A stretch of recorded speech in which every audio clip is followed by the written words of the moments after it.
하나님 말씀 보겠습니다. 레위기 14장 1절에서 20절까지 있는 말씀입니다.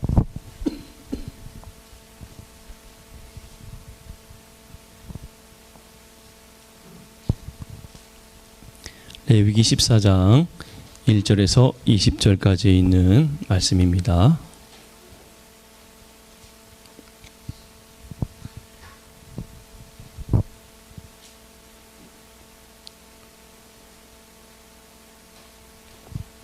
레위기 14장 1절에서 20절까지 있는 말씀입니다. 저와 함께 한 절씩 교독하도록 하겠습니다. 여호와께서 모세에게 말씀하여 이르시되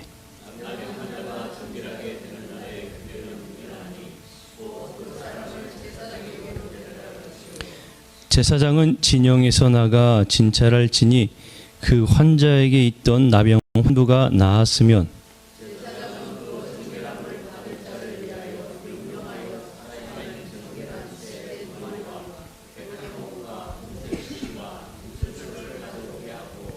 제사장은 또 명령하여 그 새 하나는 흐르는 물 위 질그릇 안에서 잡게 하고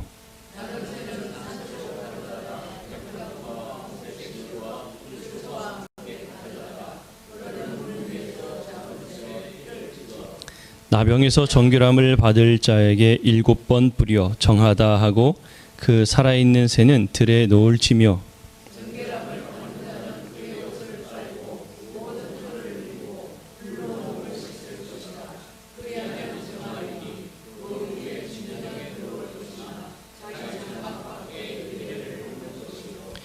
일곱째 날에 그는 모든 털을 밀되 머리털과 수염과 눈썹을 다 밀고 그의 옷을 빨고 몸을 물에 씻을 것이라. 그리하면 정하리라.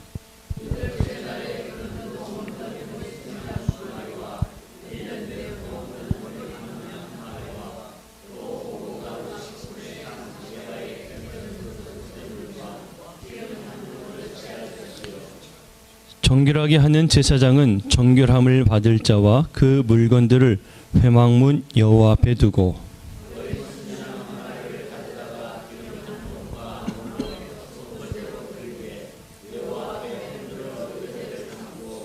그 어린 수디양은 거룩한 장소 곧 속죄제와 번제물 잡는 곳에서 잡을 것이며 속건제물은 속죄제물과 마찬가지로 제사장에게 돌릴지니 이는 지극히 거룩한 것이니라.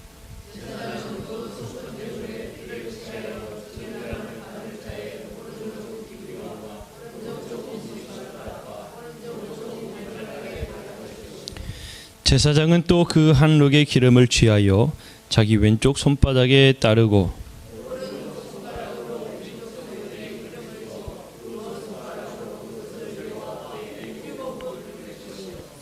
손에 남은 기름은 제사장이 정결함을 받을 자의 오른쪽 귓뿌리와 오른쪽 엄지손가락과 오른쪽 엄지발가락 곧 속건제물의 피 위에 바를 것이며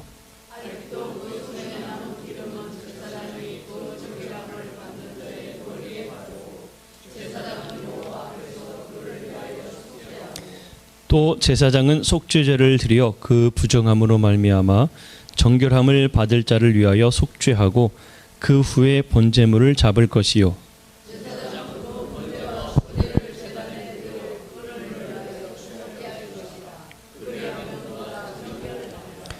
아멘.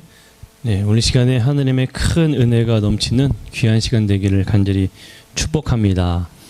본문 말씀은 나병에 걸렸다가 이제 깨끗하게 나음을 입은 사람들이 이스라엘 진영 안으로 들어오고자 하는 데 있어서 필요한 절차가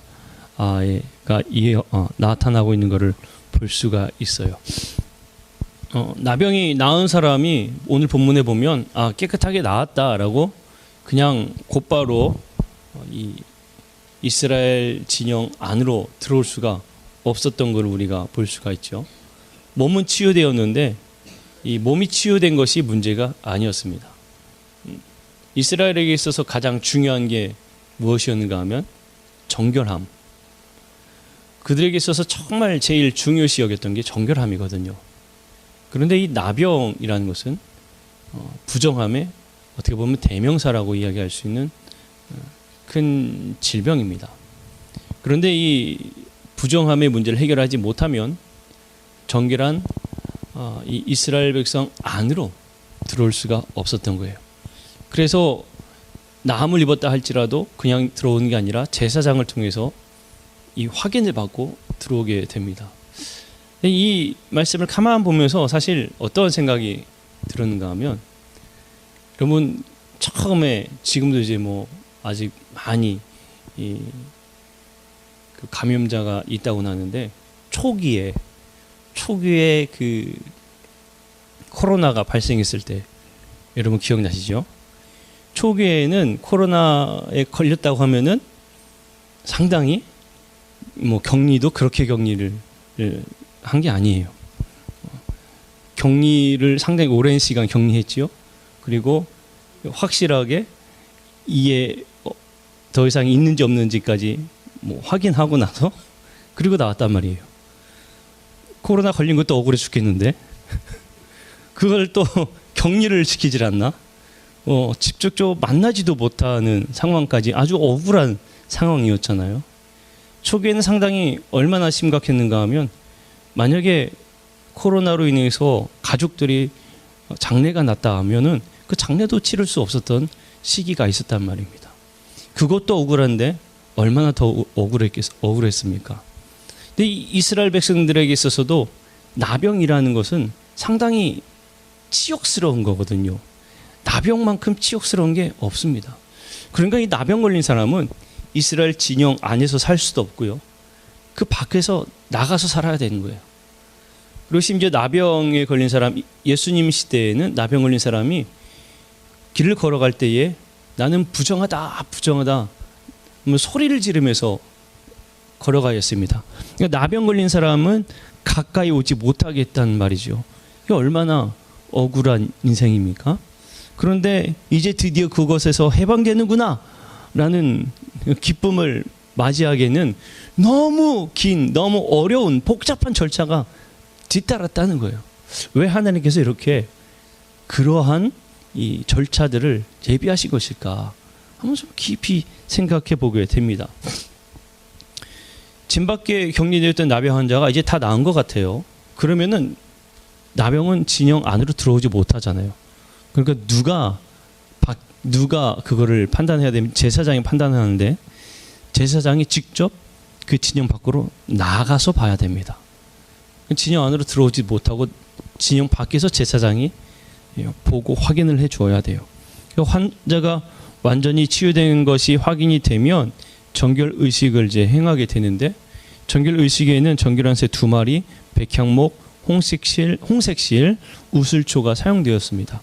이 백향목은 레바논의 특산물인데 빨간 색깔의 나무예요. 그래서 이 물에 담가으면 핏빛을 내기 때문에 제의적인 일에 쓰였고, 홍색실도 마찬가지로 물에 담가서 붉은 빛을 띠게 만들어서 이 핏빛을 내게 만들었습니다.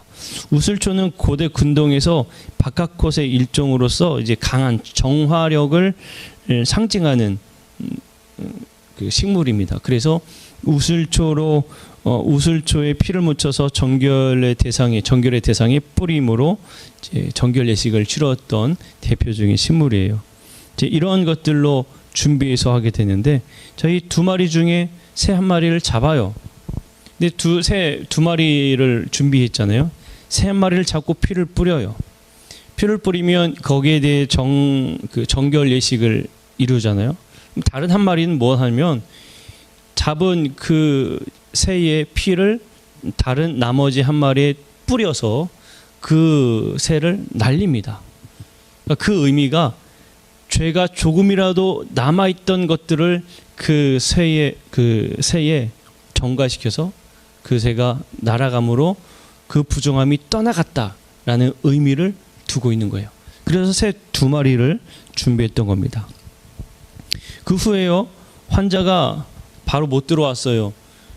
환자에 있는 털을 다 밀었습니다. 그리고 옷까지도 다 깨끗하게 빨고 또 환자도 물로 몸을 깨끗이 씻은 다음에 바로 또 들어오지도 못하고 일주일 있다가 한 번 더 그 작업을 또 한 번 하는 거예요. 털을 다 밀고 옷도 빨고 또 몸도 씻고 그렇게 해서 오게 됩니다. 그리고 절차가 그것으로 끝나는 게 아니라 하나님께 제사를 드리게 되죠. 소제와 속죄제와 속건제와 번제를 드리게 됩니다. 특히 이제 속건제를 드릴 때 제물의 피와 기름으로 오른쪽 귓볼, 오른쪽 엄지손가락, 오른쪽 엄지발가락에 바르게 돼요. 먼저 피를 바르죠. 그래서 정결함에 대해서 속죄함을 의미하고 기름을 한 번 더 바른다는 것은 정결케 되었다는 그 의미를 두고 있는 거예요. 자, 이렇게 하는 것을 보면 상당히 길죠. 복잡하단 말입니다. 왜 이렇게 복잡하게 거창하게 이러한 작업들을 했을까? 가만 생각해 보면 나병 환자라는 사람은 공동체 밖에 있던 사람입니다. 그동안 공동체 밖에서 들어오지 못했던 사람이에요. 그런데 이제 이 사람이 정결케 되었다, 하느님의 속죄함을 받았다라는 대대적인 이 모습을 통해 공동체 안으로 들어오게 되는 정말 중요한 순간이라는 겁니다. 이제는 하나님의 봉사에 직접적으로 참여할 수 있게 되는 은혜로운 과정이 되는 순간인 거예요. 그러니까 이 과정 하나하나가 너무나 복잡하고 너무나 길고 이런 것 같지만 사실은 이 모든 것들이 왜 있어야 하는가 하면 이 정결 예식을 통하여서 비록 밖에 있던 공동체가 들어오는 그 자신도 하느님 앞에는 이제 하나님, 내가 하느님 앞에 나아가는 존재가 되었습니다라는 감사의 마음을 담을 수 있는 순간이 되는 거고, 이스라엘 백성들에게는 어떤 순간이 되겠습니까? 저 사람이 이제 우리 안에 정식으로 들어오는 기쁨의 순간입니다 라는 자리가 되는 거예요. 그래서 이 순간은 사실 나병이 나은 사람에게도 감격이지만 그 모든 과정과 절차를 이룬 공동체 안에서도 감격이 되는 순간이 되는 겁니다. 생각해 보세요. 한 가족이 이제 진영 밖에서 정말 그렇게 살고 있다가 드디어 다시 진영으로, 가족 안으로, 품으로 들어올 때 그것만큼 얼마나 기쁜 순간이 없겠습니까? 너무나 기쁨의 순간이라는 거예요. 그런데 여러분, 우리가 마찬가지로 우리에게 있어서 이 말씀이 어떻게 들어갈까요? 믿음의 사람들, 우리는 정말 구원받았다라는 기쁨이 있지만 무엇보다 이 말씀의 의미 중에서는 우리가 잊지 말아야 할 것이 하나님을 떠났던, 아니 하나님을 알지 못했던 그 한 영혼이 하나님께로 들어오는 그 순간을 우리 너무나 감격스럽게 여겨야 한다는 겁니다. 너무나 기쁘게 여겨야 한다는 거예요. 너무나 감사하게 생각할 수 있어야 하는 겁니다. 우리는 비록 이 말씀에 있는 것처럼 뭐 소를 잡고 뭘 잡고 또 막 목욕을 해야 되고 이런 과정이 없어도 어느 때보다도 귀하게 여러분 우리는 생각하고 기뻐해야 될 줄로 믿습니다. 예수님께서 그래서 뭐라고 말씀하셨습니까? 한 사람의 죄인이 회개하여 들어올 때에 천국에서는 그것보다 기쁨이 없다고, 기쁜 일은 없다고 이야기하셨어요. 그 일이 어디서부터 시작해야 될까요? 우리 공동체 안에서도 먼저 시작되어야 되는 줄로 믿습니다.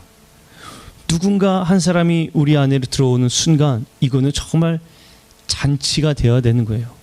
우리는 정말 기쁨으로, 열린 마음으로 환영하며 함께함에 너무나 기뻐할 수 있는 공동체가 되어야 할 줄로 믿습니다. 우리 먼저 이게 참 중요한 순간이에요. 성경의 경우에 나병을 죄와 연관된 질병으로 많이 이야기를 합니다. 미리암은 모세의 누나였죠. 모세가 루스 여인을 이제 아내로 맞이할 때에 모세를 비난했어요. 야, 모세야, 네가 어떻게 이방 여인을 아내로 맞이하냐고 비난했단 말입니다. 그러자 그 비난하고 교만한 행위를 했다고 해서 미리암은 나병에 걸렸었어요. 또 우시야 왕은 하느님이 주신 축복으로 정말 강해졌거든요. 그러니까 마음이 교만해진 겁니다. 교만해져서 제사는 오직 아론의 자손 제사장들만 이 분향을 할 수 있었는데 우시야 왕이 교만하니까 내가 하느님 앞에 분향하겠다, 이렇게 제사 그 분향하러 들어간 겁니다. 글쎄요, 어찌 보면 이 우시야 왕은 우쭐했는지도 모르죠. 하나님께서 이렇게 강하게 해주셨는데, 야, 나 너무나 감격스러워. 내가 정말 하고 싶어. 이런 마음이었는지도 모르겠어요. 아마 그런 마음이었을 것 같아요. 하나님께서 우리를 이렇게 강하게 하셨는데, 하나님께서 나에게 이렇게 놀랍게 해주셨는데, 야, 내가 하나님 앞에 분양 한번 하자. 너무나 내가 감사하다라는 마음으로 했을 것 같아요. 그런데 이거는 하나님께서 허락한 일이 아니었죠. 분명히 그때엔 구분이 지어져 있었단 말입니다. 그 제사장 아사랴가 막았거든요. 그럼에도 불구하고 그 우시야 왕의 고집을 꺾지 않아서 그 우시야 왕은 나병에 걸렸어요. 죄의 결과로 생긴 나병이라는 겁니다. 이스라엘 백성들이 죄의 결과로 나병을 생각했는데, 이제는 그것이 깨끗하게 되었다는 것은 하나님께서 온전히 깨끗이 그 죄를 사해 주셨다는 귀한 의미가 담겨 있는 겁니다. 그래서 그 정결 의식에 감사하는 마음이 있고, 이제는 정말 하나님의 말씀에 순종하겠습니다라는 결단의 순간이기도 했다라는 거예요. 현대의학의 발전으로 인해서 우리는 하나님이 치유자라는 사실을 참 놓칠 때가 많이 있습니다. 사실 그렇지요. 저도 기도할 때마다 이제 하나님께 치유하시기를 간절히 간구하며 기도할 때에 때로는 죄송합니다만 믿음이 연약한 마음이 들어갈 때가 있어요. 하나님, 내가 이렇게 기도하는데 하나님 역사가 이루어지면 참 감사하겠습니다 라는 마음으로 기도를 합니다. 물론 이 선교지에서 놀라운 역사가 이루어지는 경우들도 종종 있어요. 그런데 우리는 너무나 의학이 발달하다 보니까 하나님의 그 은혜를 생각하기보다는, 하나님의 은혜보다는 다른 것을 더 의지하는 경우들을 많이 보게 됩니다. 하지만 이 이스라엘 백성들의 이 치유의 순간에는 단지 의학적인 것만을 의하게 한 것이 아니라 그들의 영적인 상태까지 완전히 회복되어서 참된 기쁨을 누리는 순간이 됨을 그들이 선포하는 그 자리임을 여러분, 우리는 꼭 먼저 보아야 합니다. 우리가 기뻐해야 하는 그 의미는 무엇이냐면, 그 사람이 이제 우리 교회에 한 분이 더 왔구나, 이게 즐거운 게 아니라 그의 영혼이 하나님께서 정말 기쁘게 받아주셨구나, 우리는 그걸 기뻐하며 감사해야 된다는 거예요. 여러분, 우리가 왜 기뻐해야 될까요? 우리 교회에 한 사람이 더 왔다, 우리 공동체 한 사람이 더 왔다. 이거는 기뻐할 이유가 안 되는 거예요, 사실. 그러면 뭘 기뻐해야 된다고요? 그의 영혼을 하나님께서 기뻐하시는구나. 우리는 그걸 함께 기뻐할 수 있어야 합니다. 이걸 함께 즐거워할 수 있어야 합니다. 이게 참된 믿음의 공동체다라는 거예요. 사랑하는 성도 여러분, 사실 이스라엘 백성들에게 있어서 전염성인 피부병을 치유의 과정, 정결의 과정을 거치는 건 참 중요한 부분이기도 했습니다. 그러나 그 과정 가운데 우리가 반드시 꼭 놓치지 않고 봐야 할 것은 그 한 사람이 공동체로 들어올 때에 정말 귀하게 맞이하는 그 순간, 그리고 그 사람이 들어올 때에도 하나님께 진실된 마음으로 헌신하고 자기를 하나님 앞에 올려드리고자 다시 한번 결심한 그 순간, 우리는 그 순간들을 다시 한번 또 꼭 발견하고 놓치지 않고 바라봐야 될 줄로 믿습니다. 우리는 이 나병과 같은 삶을 살지는 않아요. 하지만 그러다 보니까 너무나 쉽게 잊어버린다는 겁니다. 하나님께서 나를 구원하셨지, 하나님께서 나에게 은혜를 베푸셨지, 하나님께서 나를 귀하게 사용하신다고 허락하셨지, 이거를 너무나 쉽게 잊어버린다는 거예요. 하지만 오늘 이 말씀을 기억하면서 우리가 얼마나 귀하게 하나님 앞에 나아가고 있는지 다시 한 번 더 깨닫고 매 순간마다 하느님 앞에 진실되게 감사하며 나아가고, 또 한 사람의 영혼, 그 영혼을 생각하며 기쁨으로 맞이하고 그들의 영혼을 위해 기도하는 우리 모든 성도님들이 되시기를 간절히 축복합니다. 기도하겠습니다.